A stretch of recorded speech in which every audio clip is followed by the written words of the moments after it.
I kind of already intro to you my relationship with weaponized gratitude and how I landed here.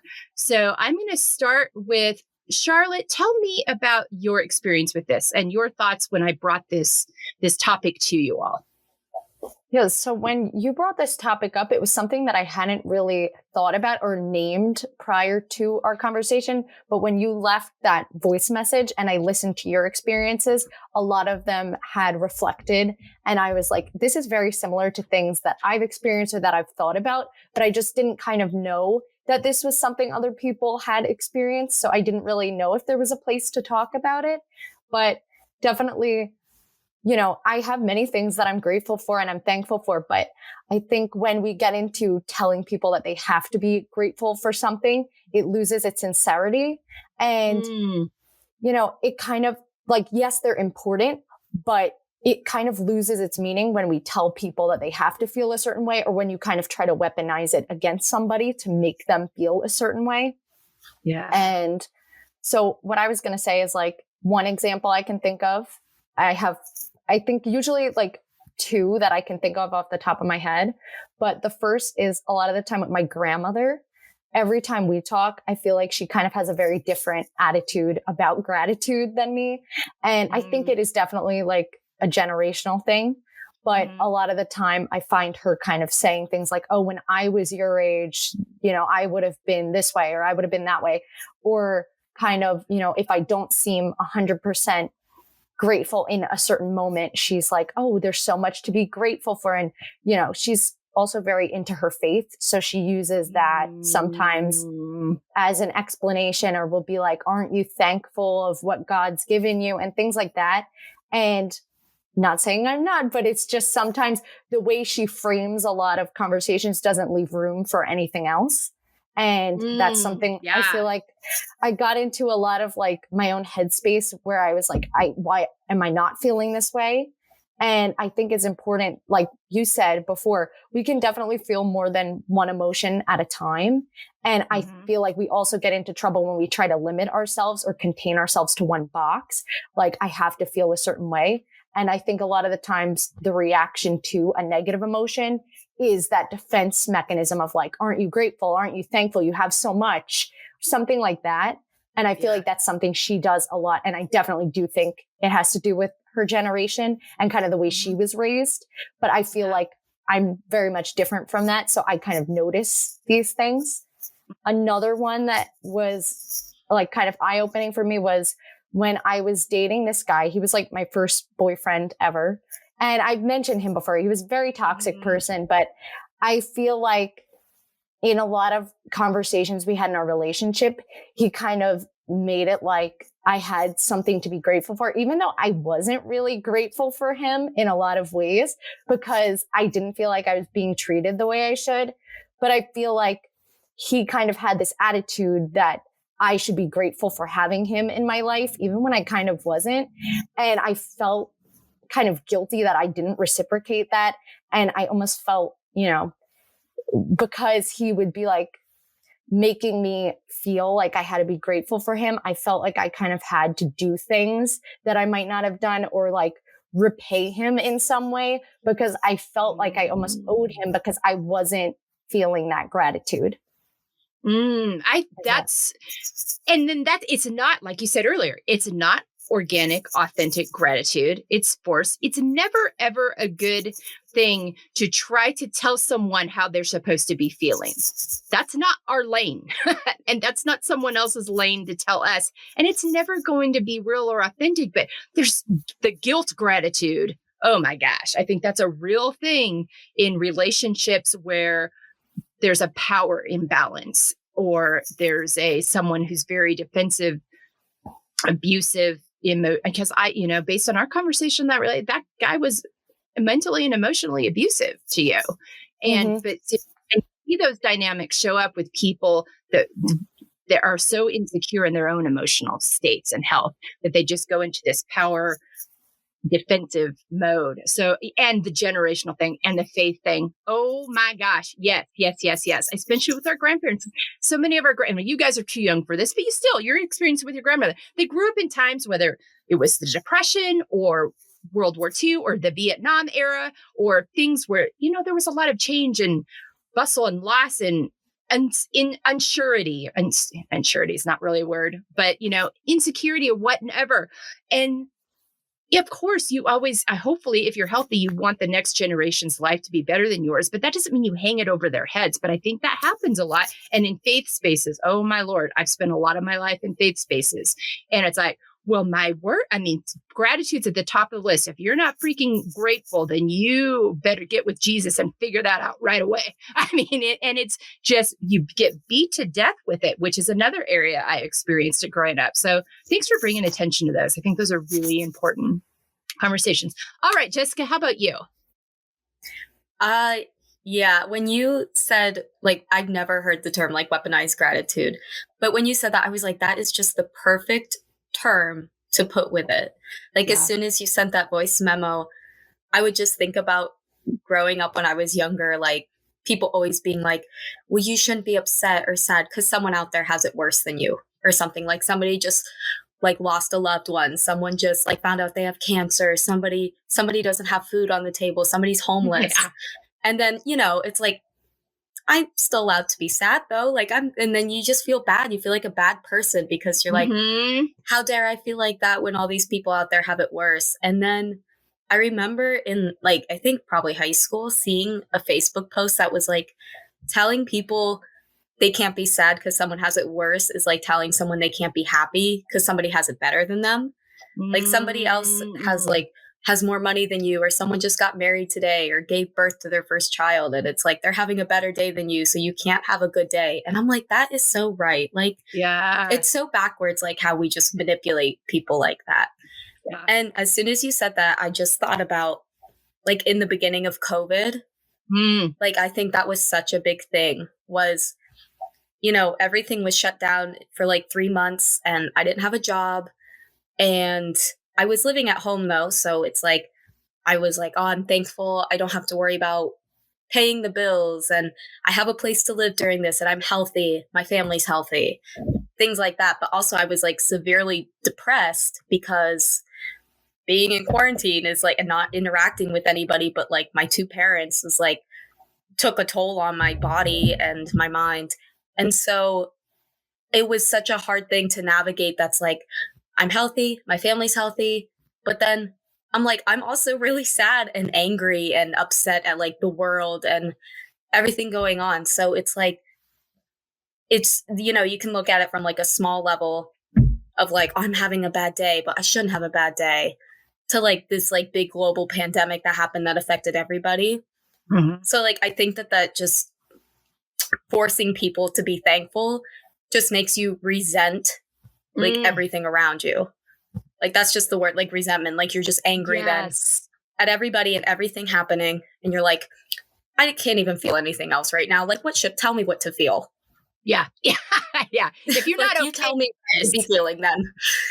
Yeah. And I think you brought up something really important because it took me back to childhood. How many times I heard this was a big narrative when I was a kid. Eat everything on your table. There's kids in China and kids in Africa that have nothing to eat. Hurry up. You better be eating everything. Oh, yeah. Like, that one for sure. I'm like, and this is how we ended up with an obesity problem with children because they were force fed every single thing on their plate because the generation before them was poor and didn't have food. And so you better eat every ounce. And, so guilted into like, but I'm not hungry anymore. Or those vegetables make me gag. And my taste buds only change once a year. So you can't make me have them every week. I think there's so many of those things. And and I think when we are in an environment where we're like, gratitude's the only acceptable thing, we suppress all those other emotions because it's not safe to feel them. And we all know from my story and the things and all your stories and conversations we've had, those will show up later. They will show up and they will show up whether it's in an ugly way or a good way, because you're carrying them in your body so much. So yeah, absolutely. All right. Abby dear, your turn. I saw you nodding your head a lot when the other two were talking. I was like, in my head, I'm trying to like place the categories that I want to talk about because there's so many things like in so many areas of my life that like I've seen this like affect me, and I didn't realize it until like honestly just like listening to everything and kind of like stepping back and just really thinking about everything and looking at it in a different perspective. But Sure. I guess I'll start with like growing up with immigrant parents. And that was like the thing that really like got me was like, I was like very lucky, like growing up, you know, and I was like, that was reminded of me every single day. Like I went to a private Quaker school. Like I don't know, I had it good, you know, but there was a lot of things that like I was struggling with like growing up. And there was a lot of things that like I was dealing with like internally, but I felt so bad like talking about it because my parents like had a much different experience like growing up. Like my parents fled a country when it was like going bad. And so like I felt at times that like I couldn't really complain about like what I had because they literally like sacrificed so much to like put me in the position that I'm in today.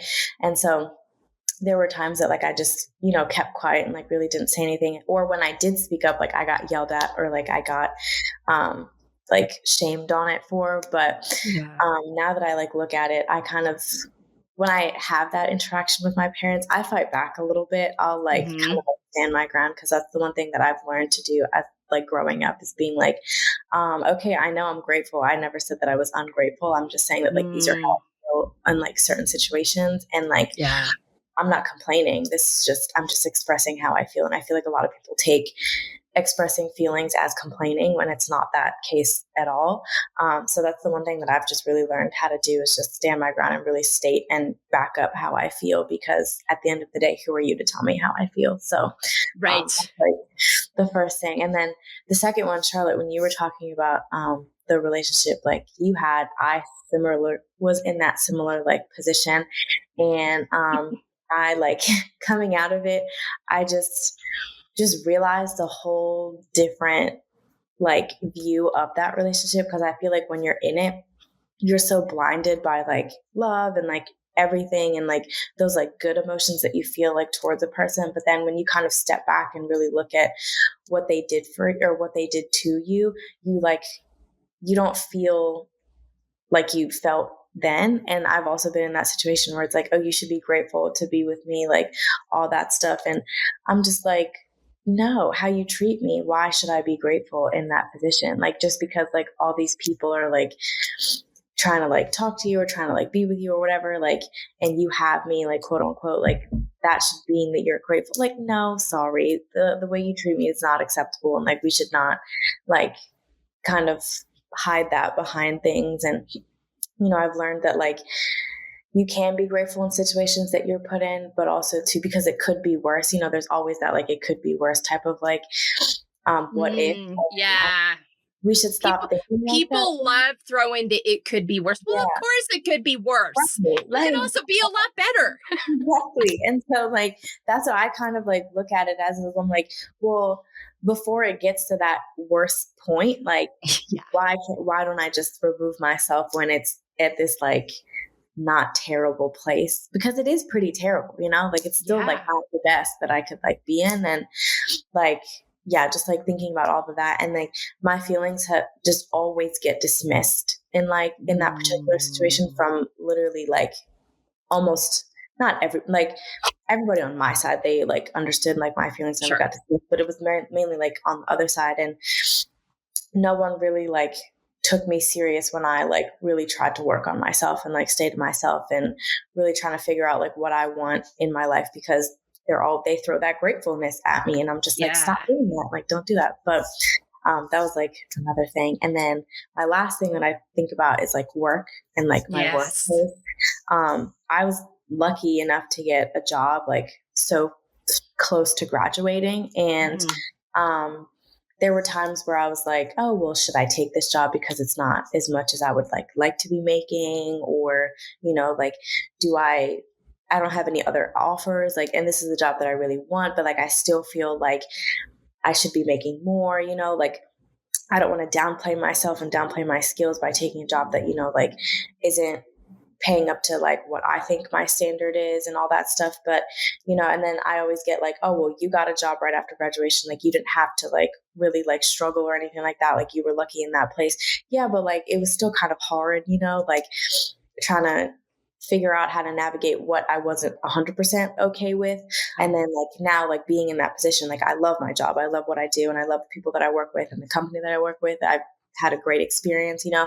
There are some times where I'm just like, you have a bad day and you're just like, oh my gosh, like you just want to complain and like vent. But then I'll find myself like venting to like a friend who like maybe doesn't like her job or doesn't have one or like isn't in the same like position as me. And I'm just like, oh no, why am I complaining? Because I do have it good. But at the end of the day, like I still like got mistreated at work. Like, you know, there was times when it's just so hard because you never know how to kind of like share that like emotion with people. And one of the things that I like to do is like, I'll ask some people like, are you in the space to kind of hear what I have for you? Like that's something that I've learned to do. And it's really helped me like kind of navigate if they're in the space to kind of hear me vent a little bit and all that stuff. And my friends have been like really supportive and like really great about that. So yeah, just like in the place and whatnot. I get that from my dad too. My dad is like, well, you have a job and you're getting paid like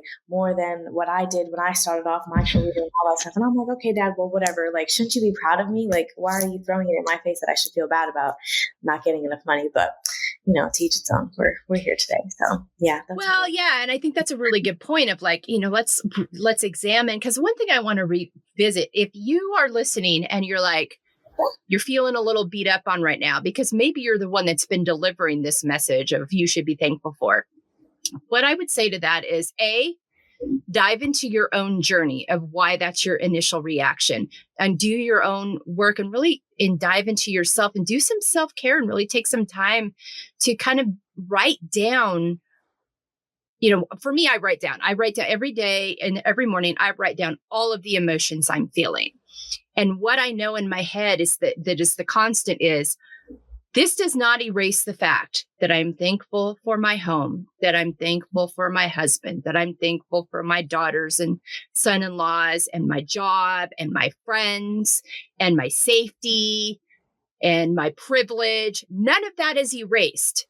That does not mean I'm not feeling these other things. And so try that. I would say that is an exercise that has really helped me. And two, before you come out with that, because I've been guilty of it myself with my children and stuff. I've lived on both sides of this narrative. Stop and think for a moment about, instead of saying you should be thankful, like consider the fact that they probably are. And it's really not anyone else's space to tell someone else how they should be feeling. But don't assume they aren't thankful. Don't go into this conversation assuming just because they're bringing something to you that they want to make better. When people bring these ideas of how things can be better, or even when they're complaining, it's a statement on this can be better. And what we don't need to wait for things to hit rock bottom before we address them. And so trying, and sometimes it's just being thoughtful about that of like, and sometimes you have to catch yourself.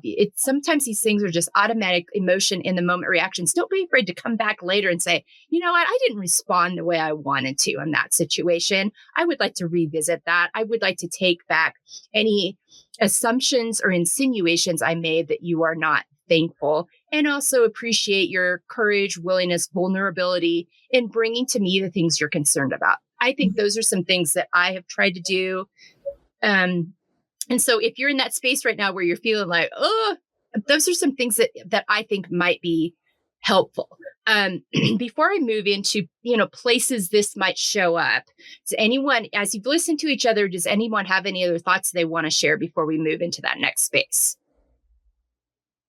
I just want to say I really appreciate everybody just sharing their experiences. I think we could just go on all day. Like as everybody's talking, I'm thinking of like 20 more examples.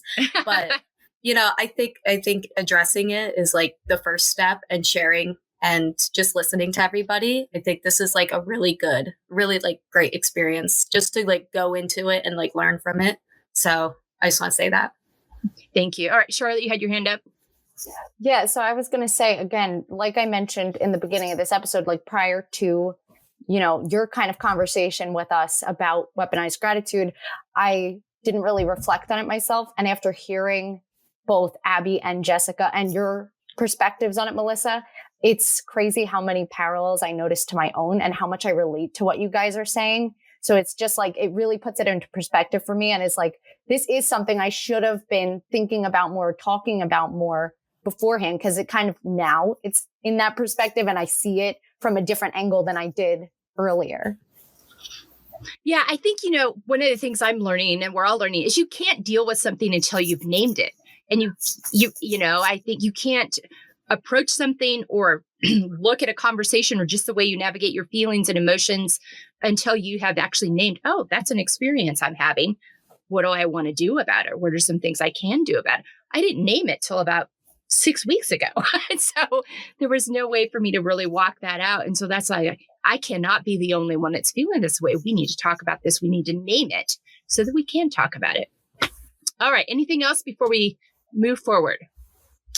Yeah, I just want to say like one quick thing. I always kind of look at things like in a very weird perspective when I'm like in the current situation. I don't really look at things like in like an overall like picture. And then like once I kind of like step out of that situation and like remove myself, you kind of have like a different view on things. And like when you like talk to other people and stuff like that. And so that's one of the things that I've realized in this certain situation. Like when you're in that position, you kind of really think about like yourself and you really put yourself first and like think about how like you're affected by it instead of just thinking about how other people are affected by it. And I think that's like one of the things that like a lot of people forget about, because I know I'm so bad at thinking for myself and like, sticking up for myself and putting myself first. That's what I'm really trying to work on now. And I've been doing pretty good about it.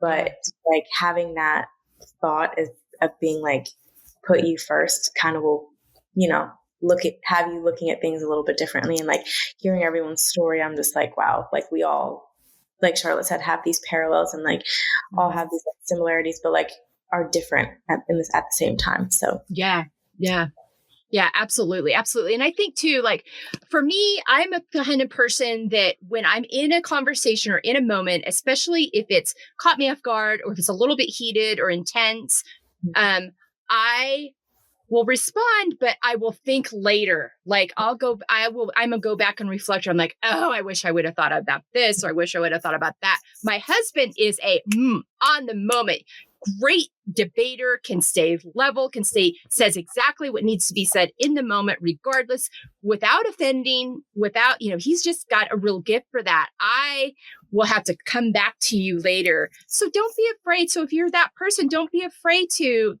come back later and revisit these conversations or revisit those moments where you were on either side of it, where you just didn't deliver the way you wanted to or respond the way you wanted to. I think that's important too, that we feel like we can do that and give ourselves permission and grace and just know that we're all made differently and built differently in how we respond and react or process, I think, things in the moment versus need some time to let it ruminate a little bit. Okay. Some places it may show up.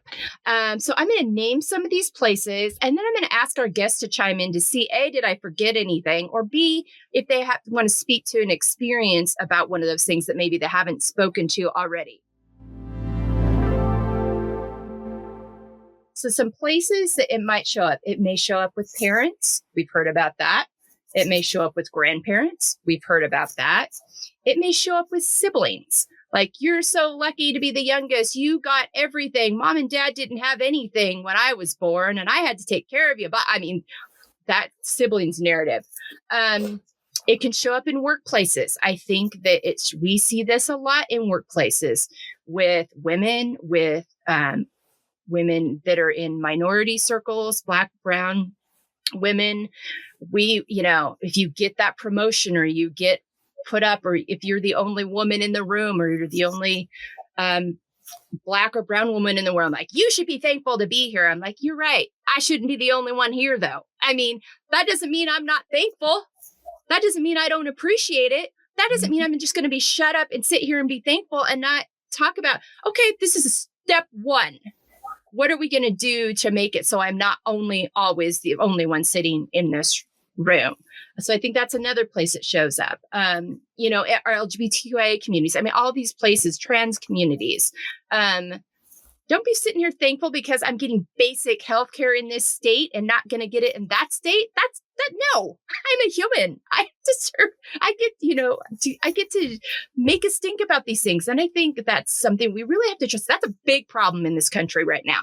We've got a lot of uncomfortable, I'm just going to call it what it is. We got a lot of uncomfortable white people right now because the truth about our history is coming to the forefront, and people that are not white men and white women in a lot are sick and tired of it. And people are rising up. It's like, no, I can be, of course, I'm thankful that I'm free now, but am I free?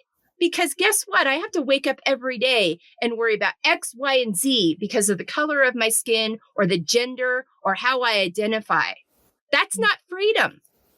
So let's start taking apart these systems. If this country is all that and it's freedom for all, then let's make it freedom for all. And there's some people very uncomfortable with that conversation right now. And we have to, and they are throwing weaponized gratitude around like candy at a parade. And it's got to stop if we're ever going to like really get this to be what it should be and what we want it to be.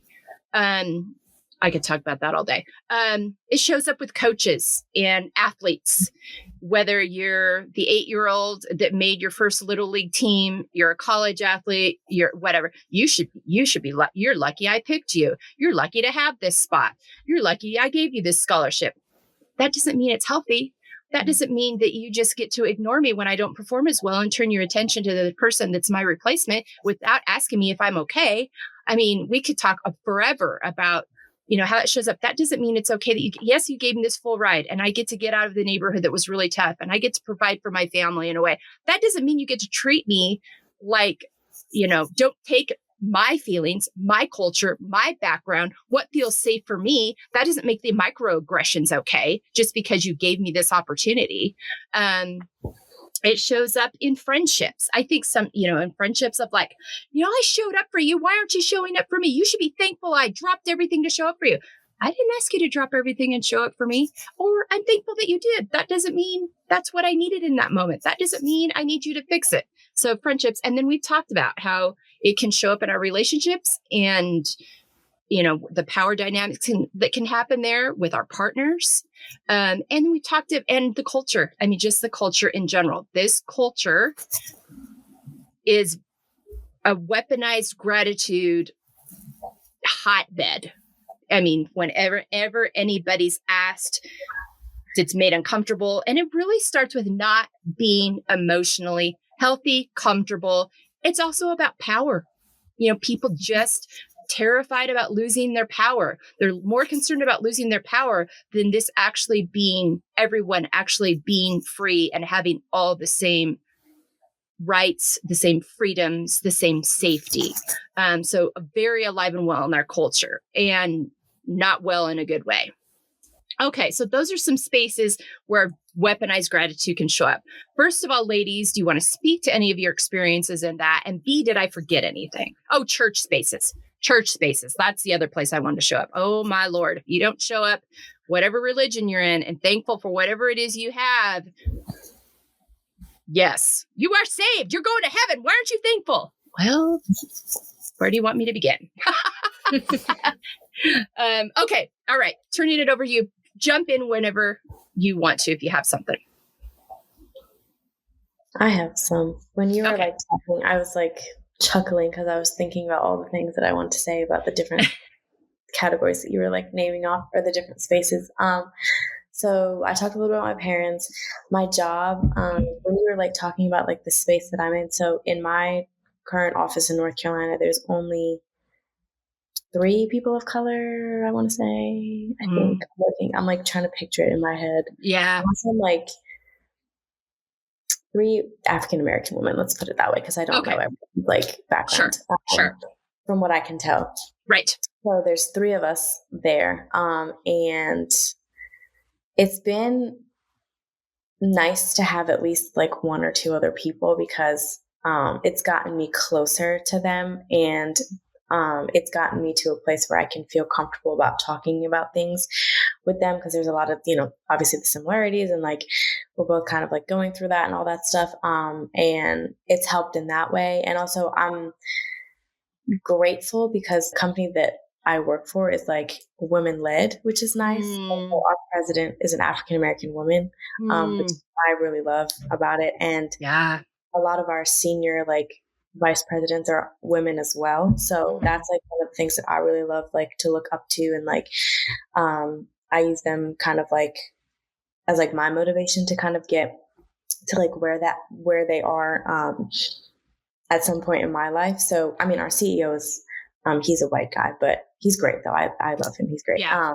But yeah, so like the president and then our senior VPs, like most of our senior staff is all women, which is really nice. And I've never really seen that in a company until I've come to like this one that I work at. So having that dynamic is really nice. And like it's mainly women at our like company, which I've never been in a space where it's like mainly women, which is really nice because it's like, I don't know, it's just like nice to be in that like space, especially in like the corporate like world. You never really see that.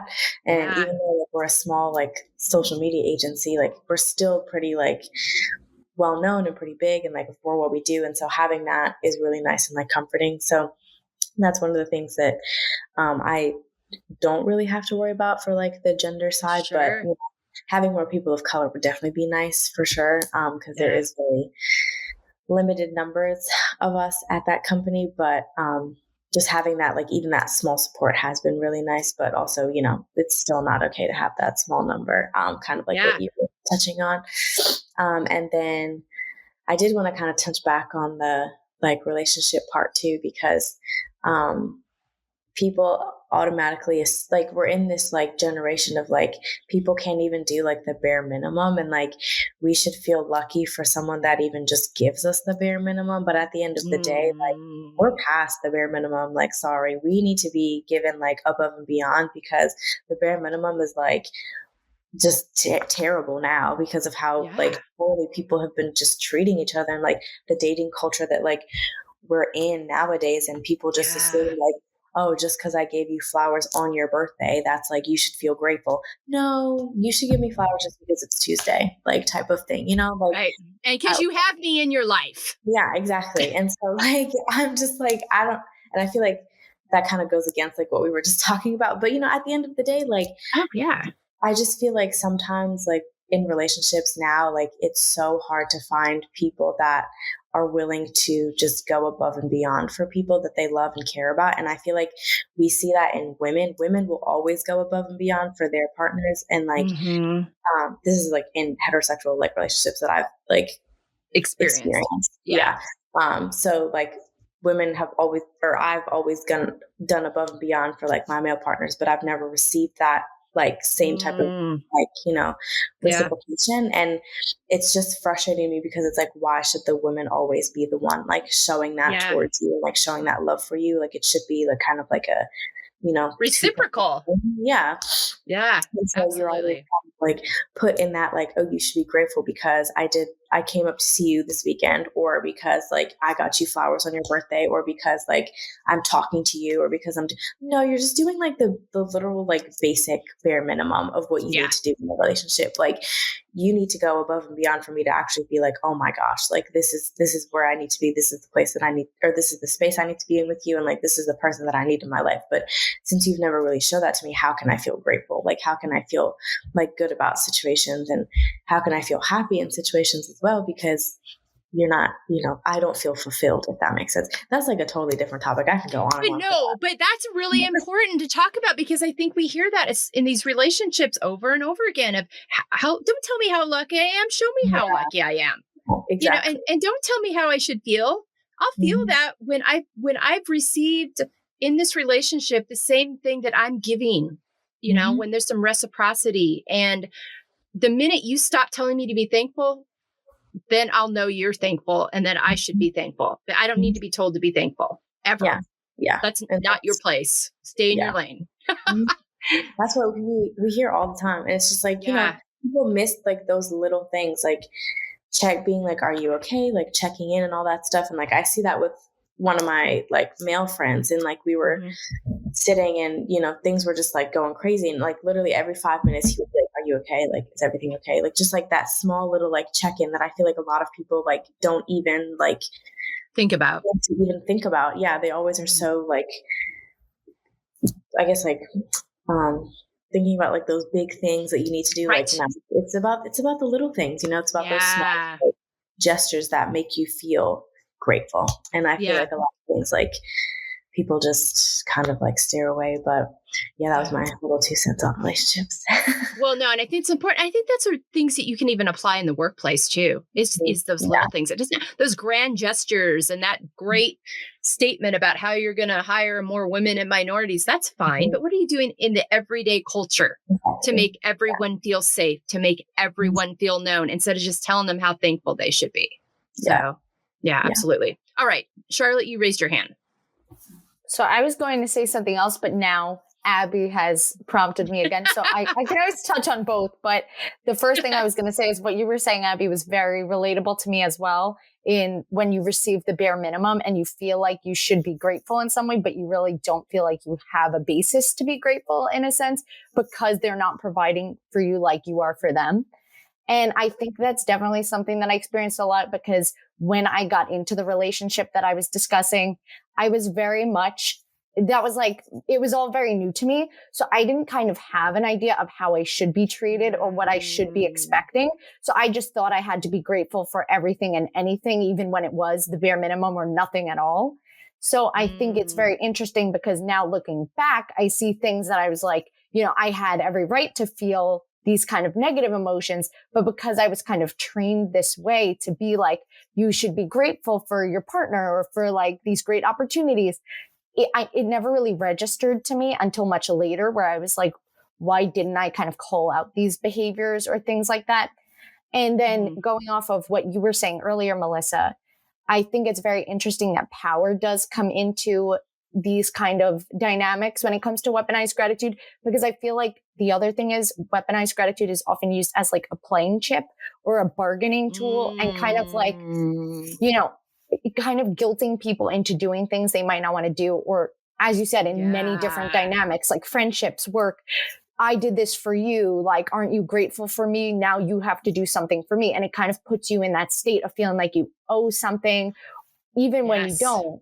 And it kind of creates this like dynamic of imbalance, because you feel like you have to work and do something, or like you kind of guilt yourself into that. Yeah, absolutely. Absolutely. Jessica, did you have anything you wanted to add?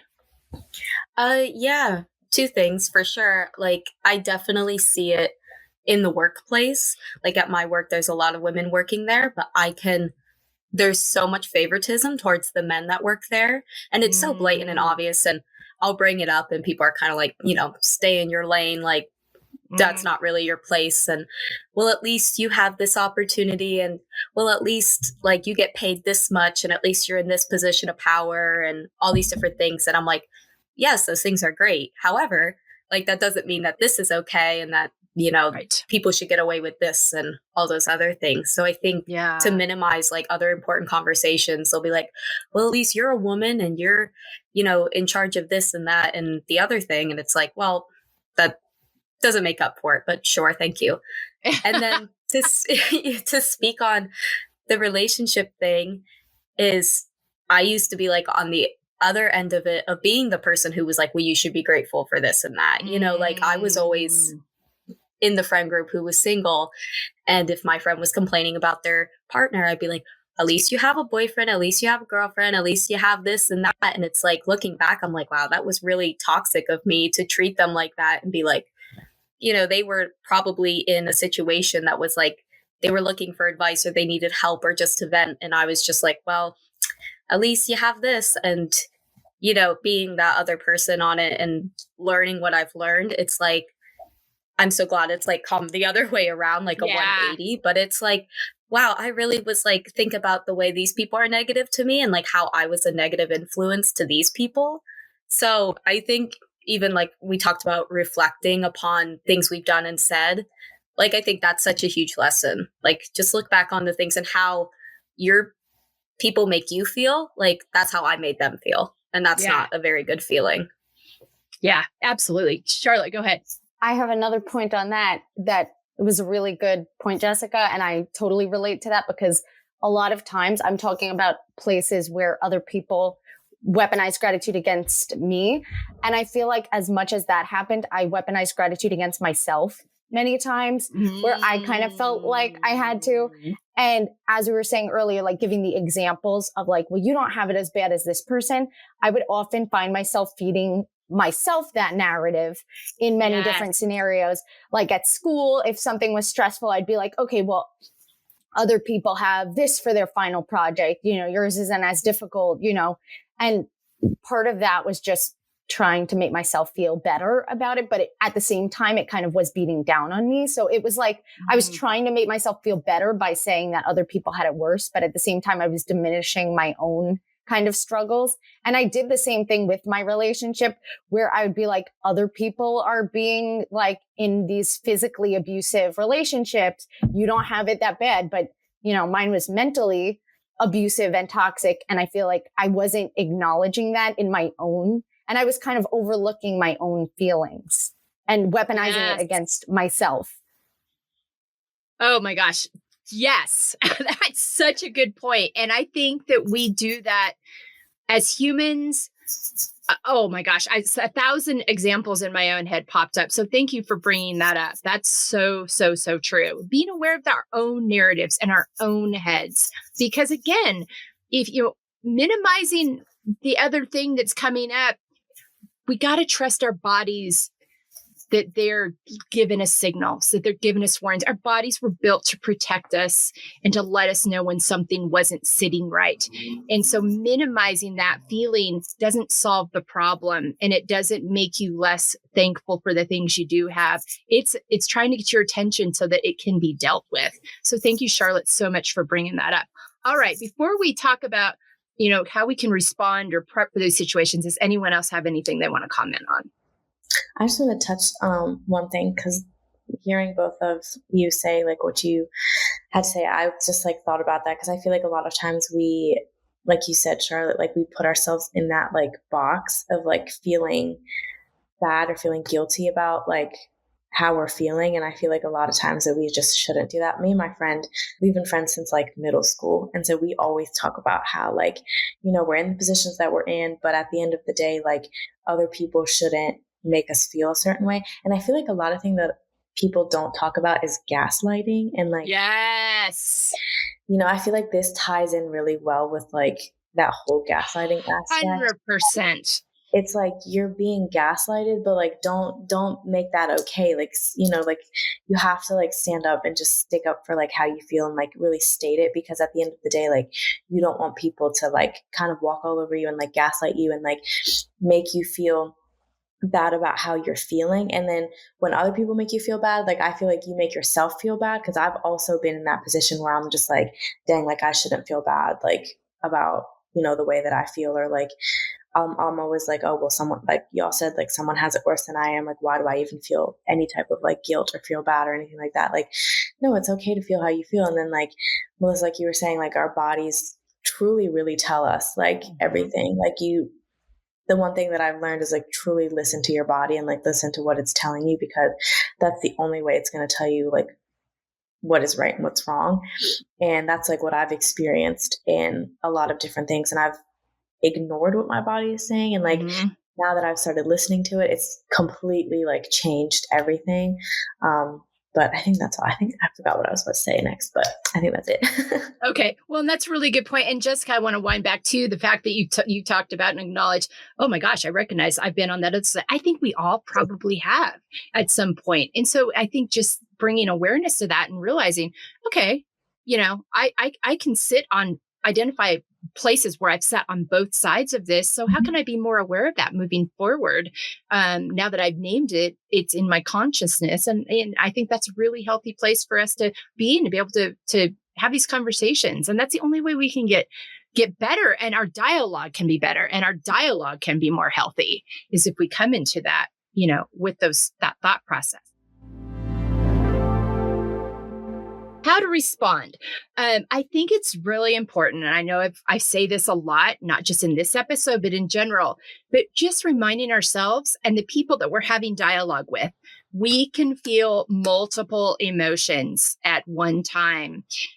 One emotion does not minimize the importance or the impact or the necessity of feeling and dealing with the other emotion. Like I said earlier, I have a set of things every day that I am unequivocally always thankful for, regardless of what's going on in my life. And I named those earlier. I believe we all have those.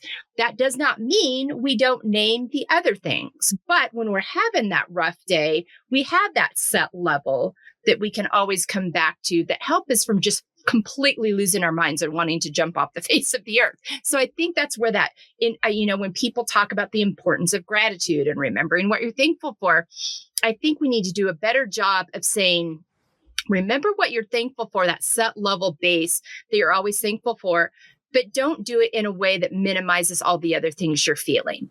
Make sure you use it as a base safety level of trusting and knowing that you always have that to fall back on, but name those other things, because since you and operating from that space instead of forgetting about those things and not recognizing them and naming them, and then just focusing on the negative. And I think that's what the intention behind people saying, write down the things you're grateful for, blah, blah, blah. I know in my mind, I don't sit down every night and write down what I'm thankful for before I go to bed. But what I do every morning is I write down all the emotions I'm feeling. I can tell you that now, because I'm naming everything and I'm not minimizing anything, I authentically can write down gratitude, thankful, appreciation, and mean that, and be able to name the things that I feel that for. That doesn't mean I'm not sad, angry, anxious, having some OCD tendencies today, frustrated, worried. Okay, so let's identify all those places I'm feeling that, and how do I walk that out? So for me, that's something that's really helpful, is just each day naming, acknowledging, but always recognizing that base level set that I'm operating from, so that I don't get, sink down in just the muck of the stuff. What I don't need, and what I try not to do to other people, is I don't need you throwing that in my face. Trust me that I know that. Mm-hmm. Trust me that I'm aware of that. You don't need to remind me of that. And I think when we're having this conversation where someone is coming back at us saying, you should be thankful for, instead, it's like, I want to stop the conversation right here. Please do not mistake what I'm bringing to you and what I'm expressing as me not being thankful. I and you and we all can feel multiple things at one time. It does not minimize or maximize the other thing. If that's not something you're comfortable sitting in, then we need to revisit this conversation later. But I will not sit here and allow anyone to tell me that I'm feeling more or less of something. I'm the only one that knows what I'm feeling. But I want to express it in a way that's like, please don't misunderstand. But if it's not, but I'm also, please do not tell me how I'm feeling or how I shouldn't feel. I'm not going to do that to you. And I'm asking that you not do that to me. And I think that if we can kind of go into those conversations in that, perspective, and I'm, just to give you an example, these are the things I wrote down this morning as I journaled all the things I'm feeling today. Let's see what I have. I have gratitude. I have thankfulness. I have irritation. I have upset. I have worry. I have sad. I have resistance. I have all these things. I'm feeling all these things at one time. Not one of those is more or less true than the other. But I cannot cope with things that I cannot name. And if you're having trouble naming emotions, because this is a tricky thing, Brené's new book about emotions, I don't have it in front of me. I'll put it in the sources note. It's great. It names 87 emotions, which is mind-blowing to me. But it's a really good resource for being able to, if you struggle with that, if you just like, understanding the difference between mad and being sad, or upset and worry. We put like one word over something and we have us define a multitude of other emotions. So that's kind of a side note, but really important. But those are kind of my thoughts on that. Does anyone else, before we wind up here, and I want to jump into real quick, we talked about a lot, thoughts on emotional and physical health within this whole realm, because I would tell you, and I touched on this earlier, your body's going to tell you. So if you are being minimized, your thoughts are being minimized, that's going to affect you emotionally. And if you don't feel safe processing it, if you're being told to be grateful, not feel anything else, it's going to show up in you physically. And being okay to set boundaries. I spoke a boundary earlier of like, you know what, this is not a conversation that I feel like we can have in a healthy way right now. I'm going to set a boundary around that. I'm going to ask you to kind of sit down and write down all your different emotions and why you're so defensive about that. And when you feel like you're ready, we'll come back and visit this conversation. Those are two examples I would use. Do you guys, anybody else want to speak to emotional and physical health and boundaries? I know that's a loaded conversation, but Abby, we'll start with you. So yeah, that's one of the things that I've really tried to kind of push on now, because I've been in places where I've just kind of like sat there and just take everything that people have told me, but I've found it, irritating towards me, and it makes me like more mad and makes me more upset about a lot of things. And one of the things that I've learned to do is like, I do it with my dad. Sometimes I feel bad, but because, my dad, he's a very nice man, great dad, but sometimes he just gets on my nerves. But I find it like doing stuff with him, like we'll go into a conversation and like, it's like about money or just like bills, and just, I get really stressed out sometimes, and I like don't really know like who to talk to. So I go to my dad, and I'm like, we'll have a good conversation, and then he'll like turn it towards like something completely different. And then I get stressed out like really easily. And then in that place, I'm like, okay, dad, like we talked about it. We had a good conversation. Let's just stop here before it gets worse, because I don't want to get into a place where I'm stressed out and leaving this conversation even more worried than I was brought into the conversation. And sometimes he respects it, and sometimes he just keeps going on and on until he's like done saying what he needs to say. But at least like, and then when he keeps talking, I tone out. I'm just like, I don't listen after. Yeah. You've set the boundary. If he's not going to respect that, you don't have to receive anymore. I like zone out. I'm just like, well, I said that I didn't want to keep talking about it. You decided to keep, rambling on what your opinion is. But just really like saying like, I'm not in that space to talk, or like, I'm not in that, like, can we stop the conversation here, has really helped me. Like kind of like what you were saying, Melissa. Yeah. It's also helped me with like my friends too. And like, just even in other settings as well, like work and all that stuff. There are times where I'm like working on like one project and it's like really stressful. And like, I'll do it to myself and be like, okay, like I need to step away from this for a second. And then I'll let like the person that I'm like working closely with, like, hey, stepped away for a little bit. I just need to take a second. And they like really encourage that at our office too. Like there are times where we'll go, like some of us will just go outside because we're working in the office now on 2 days. So like, it's hard to kind of like step away from your desk because you're so glued into your space. But then a lot of people are like, okay, everyone, like, let's just go take like a 5-minute walk before like 2:30 meetings or whatever the case is. So just go outside, walk around the little complex and just be outside, and come back and just like really taking in that like space of like, let's just take a break a second and like come back to it after. And that's really helped me. I've done that with like a lot of things, just taking that 5-minute break and just really stepping back for like 5-10 minutes and then coming back like refreshed has been really helpful for me. It also is a nice like way to set those boundaries, because you're like, okay, well, I've done a certain amount of work for a certain amount of time. Like I deserve to step away. Like I can, keep doing when I come back. But yeah, just really like one thing that's really helped me, and I've felt better about a lot of my situations that I've been in before, is really standing your ground and really like making sure that you say what you need to say. You might not always be heard, which really sucks, because like you want to be heard all the time, but especially when you're expressing how you feel about things. But at the end of the day, like I said what I said, I expressed how I felt, and it's for you to interpret it the way that you want to interpret it. But I'm going to stand my ground on how I feel and what I want to be done in my like life, and doing what you can control, and like kind of that. Yeah. That's like a lot of thing that people kind of forget, is like, you can only do what you can control. So just making sure you do that for yourself has helped me. So absolutely. No, really good stuff there. And I think you did a really good job of setting the example of setting the boundary will then have a more positive effect on your emotional and physical health, because you're stepping back, you're taking that space, you're refreshing. It will also hurt you adversely if you don't take that boundary. So really good tie-ins there. Charlotte. Yeah. So I definitely agree with a lot of what Abby said, that it is important to set these boundaries for our emotional and physical health, because weaponized gratitude can really take a toll on these things.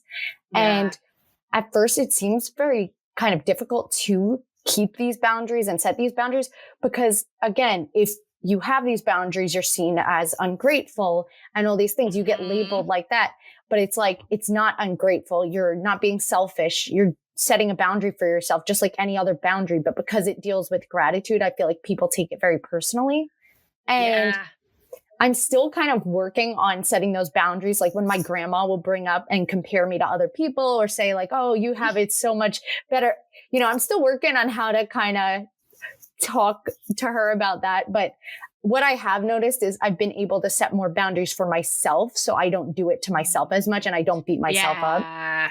And because I feel like a lot of the time when I was weaponizing gratitude against myself in my own head, it would more be, I would kind of deflect because I was like ashamed of the ways I was feeling, and it would kind of minimize my trauma. And in those spaces, I feel like what I did and the boundaries that I had to set with myself were more, again, mental, telling myself, it's okay to feel more than one emotion. It's okay if you're not grateful for something, and you're worthy of being happy. And, just because somebody has it worse than you doesn't mean that your struggles aren't valid. So I feel like a lot of the boundaries with myself are just kind of reminding myself of those points and trying to just say like, don't worry about what other people are doing. Focus on yourself and how you're feeling. And that's helped a lot. But I still gotta work on it with, when my grandma comes over and says something and I'm like, oh man. Those are hard conversations, because that generation does not know what boundaries mean. Yeah.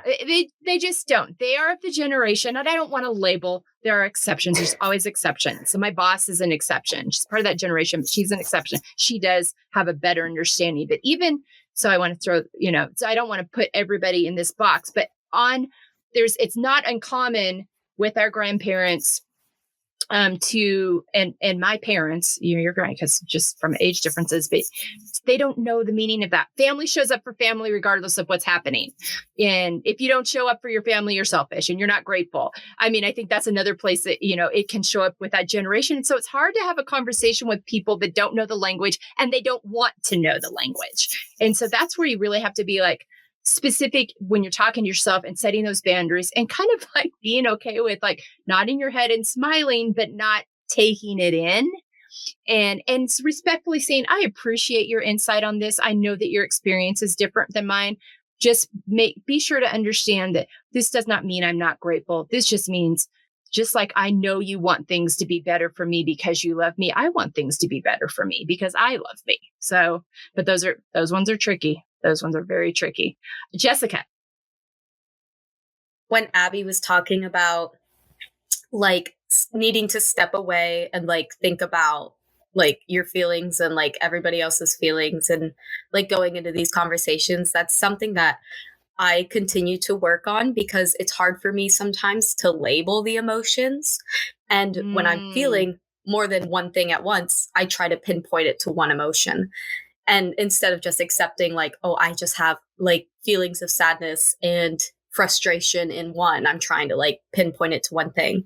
And then that always causes me like not only like mental anguish, but also like that affects me physically, because it always weighs on me like later on, like doesn't always weigh on the other person, but I always like keep that with me, because I'm like, I just don't understand why this happened, and they don't understand my feelings. I don't even understand my feelings. So I don't know how I can expect them to do it. And then all I do is just feel sick with like worry thinking about it. So definitely the stepping away, reflecting, and like just trying to put a name to it, and accepting the fact that it's not just going to be one thing. Like you can accept that you're a complex person and there's more than one emotion going on here. So that's definitely something that I continue to work on through my journey. Yeah. Yeah, absolutely. And Atlas of the Heart is the name of that book by Brene Brown. And I'll put that in the resources. It just came to me when Jessica mentioned emotions again. Gosh, we could talk about this all day and all night. So thank you all for your contributions to this. I think that this is something that we're going to continue to revisit as we have other discussions, because I think it's just so nuanced into what we do and how we respond. And I know now I'm just more aware of it. I think we all will be within ours. And hopefully we all as a unit, as a country, as a culture can become more aware, because it's only going to enhance our ability to have real authentic conversations that really move the needle in all the places that the needle needs to be moved. Any last thoughts before we sign off today, ladies? I will just say, always put yourself first, no matter like the situation, like always put yourself first. Don't feel guilty about your happiness, kind of like what Charlotte was saying, and don't feel guilty about like how you feel about certain things, and don't feel guilty about being selfish, because a lot of the times everyone expects everyone to be so selfless, and there are times where people need to be selfish, and like always put you and your emotions and health first. Yeah. And I wouldn't even call it selfish, because Abby's one of the most selfless people you ever meet. I would just call it taking care of yourself so you can be a better person in the world. And that doesn't mean you're not thankful. Yeah, exactly. Yeah. All right. Charlotte, any last thoughts? No, I totally agree. And I always feel like selfish has such a negative connotation. I wish there was a better word to put in place of it, but I would just say like, kind of looking out for yourself and putting yourself first. And, that doesn't fall into the definition of selfish, even though I know it's like, I just feel like we often get kind of labeled as that for taking care of ourselves, but it's very necessary. And, you can't put all your energy on caring about what other people will think and how you can help them. Sometimes you do have to put that focus inwards and on yourself. So. Yeah, absolutely. Jessica? Yeah, I agree with all that 100%. The not feeling guilty about how you feel and why you feel that way. And you can feel upset about something and grateful and gracious at the same time. And, that doesn't make you a bad person. Yeah, it's all okay. Yeah, absolutely. All right. Thank you so much to Abby, Charlotte, and Jessica for joining me on this conversation today. Follow us at Embracing Layers on Instagram. We're going to have lots of talking points and thoughts to share when this comes out during this week. We want to hear from you. So send us a DM on there. Follow and check out our website, embracinglayers.com. We're going to have a lot of information in the resources about what we've talked about today.